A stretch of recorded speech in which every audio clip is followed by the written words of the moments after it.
Due to, the condition here is enough space debris removal exists. As of 2010, efforts to reduce the space debris program have focused on mitigation rather than removal. Studies show that it will be insufficient to stabilize the long-term space debris environment. Increasing collision between space objects will create debris faster than it is removed naturally by atmospheric drag. No active space debris removal systems currently exist, and there have been no serious attempts to develop them in the past. Active removal will require developing new systems. It shows that no space debris removal programs right now exist, and we need one right now. The US has the wrong stance on space debris. It is a major step. In Virginia 2011, unfortunately, as the Rome Shield Commission noted, the threat to the United States and its allies in and from space does not command the attention it merits.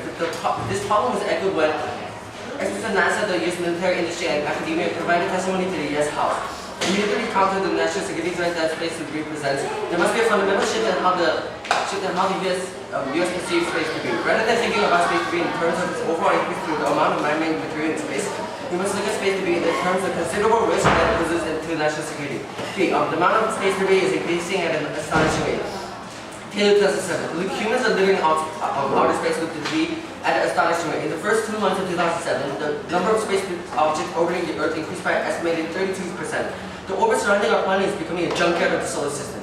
Space debris pollutes the space environment by their mere presence. Space debris in the orbit around the Earth usually presents the most serious current threat of the use of space.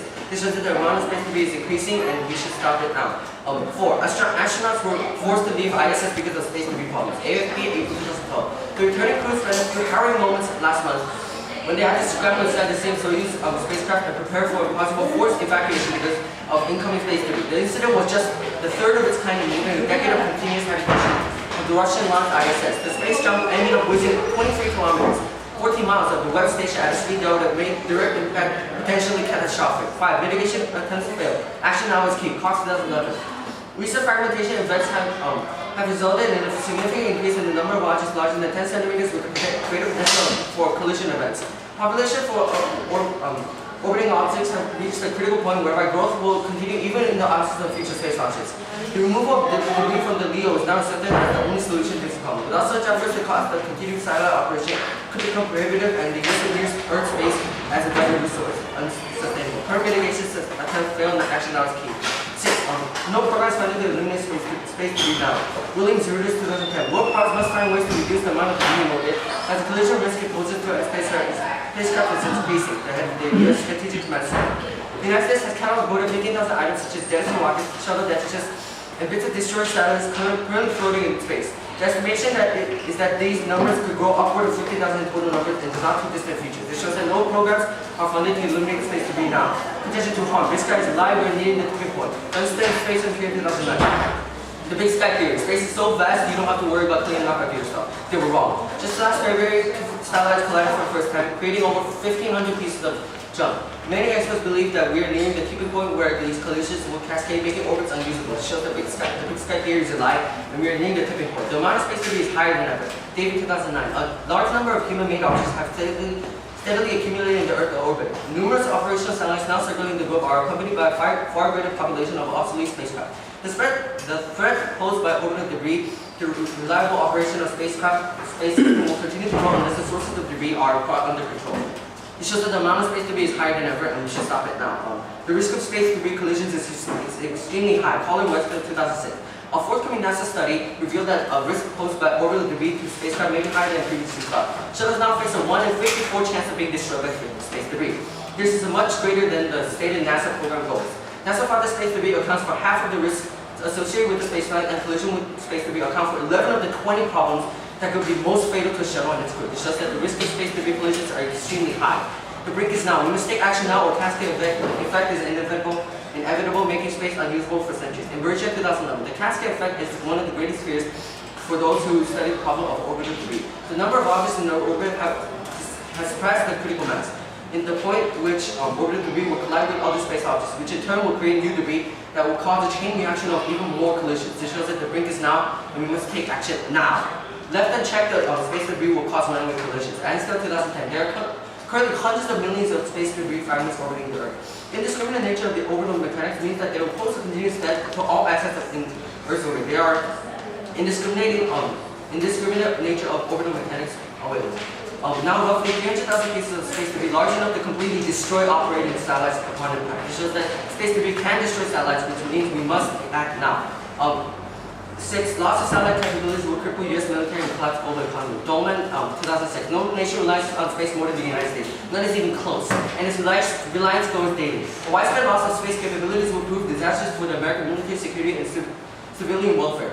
American economy would collapse, bringing the rest of the world down with it. Its military will be obliged to hunker down in defense camps while it prepared to withdraw from dozens of untenable for deployment. 7. Space shuttle threatens to critical warming satellites. My partner will extend this one, and satellites pose a big danger. My partner will also extend this one. Fine. The United States federal government should enact a policy of active debris removal for orbiting debris beyond the Earth's mesosphere. Potentially solvency. U.S. action on space debris is key to U.S. leadership. My partner will extend this one. Removing larger space debris is the only way to allow future commercialization. NASA study. Bergen, 2009. Noting that to preserve the near-Earth space for future generations, ADR must be considered. The President adds that even if there is no new launches were conducted from now onwards. Collision fragments replace other decaying debris through the next 50 years, keeping the total population approximately constant. This shows that removing large debris is the only way. Space colonization. 3. Space colonization is the key to economic growth. My partner will extend this one. And 4. A fleet of 12 EDDE satellites integrated into the NASA program increases space leadership and solved in 5 to 7 years. Carl, 2002. About 1,500 objects, which account for over 98% of the 1,900 tons of debris now in low Earth orbit. These concepts and their connection to each other may allow revolutionary improvements in safety and low-cost access to space. If successful, the work we propose could lead to a future NASA program because of 1. NASA international leadership in development of debris mitigation policies. 2. Vulnerability of the current and future NASA spacecraft to debris. And 3. NASA's ongoing work on both space tether concepts and launch vehicles. It shows that 12 EDDE satellites could help NASA out. 5. The U.S. can solve without other actors. And 6. The U.S. is critical. My partner will extend those. And condition 4 advantages.